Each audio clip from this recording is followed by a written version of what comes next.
போட்டின்னு வந்துட்டா எப்பவும் எதுலையும் நம்பர் 1 வர்றதுக்காக என்ன வேணாலும் செய்வேன்.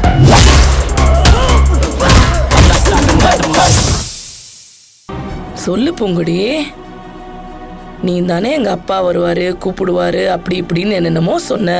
அதுக்கு தானே அப்பா அவருக்கு பதிலா அம்மாவை அனுப்பி விட்டுருக்காரு. அப்போ உங்க 2 பேருக்கு பதிலா தேன்மொழியும் புருஷனை அனுப்பி வைக்கவா?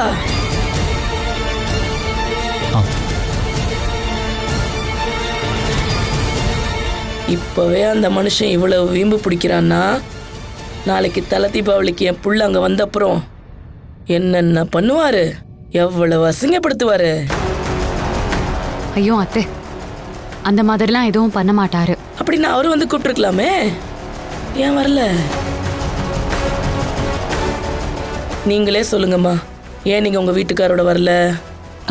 இல்லைங்க, அது வந்து நான் உங்களால பதில் சொல்ல முடியல, சொல்லவும் முடியாது. ஏன்னா உங்க புருஷன் யாருங்கிறது உங்களுக்கு தெரியும்.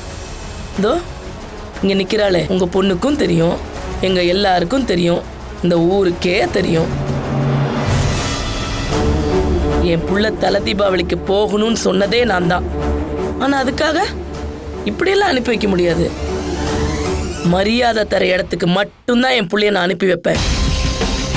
ஐயோ, மரியாதை குறைவெல்லாம் நடக்காது சம்மந்தி. நான் நல்லபடியா கவனிச்சு அனுப்புவேன். அப்படின்னு உங்க புருஷனை வந்து கூப்பிட சொல்ல வேண்டியதானே? என்ன பதிலையே காணோம்? எனக்கு தெரியும் நீங்க யாருன்னு தெரியும், உங்க புருஷன் யாருன்னு தெரியும். அந்த ஆளை பத்தி எங்க அப்பா வந்து கூப்பிடணும், அவ்வளவுதானே. அவர் வருவாரு. எப்போ? உங்களுக்கு அவர் வந்து கூப்பிட்டா போதும்ல. ஐயோ, இதைத்தானே நான் ஆரம்பத்துல இருந்தே சொல்லிட்டு இருக்கேன், வேற எதுவுமே இல்லையே. என்னங்க?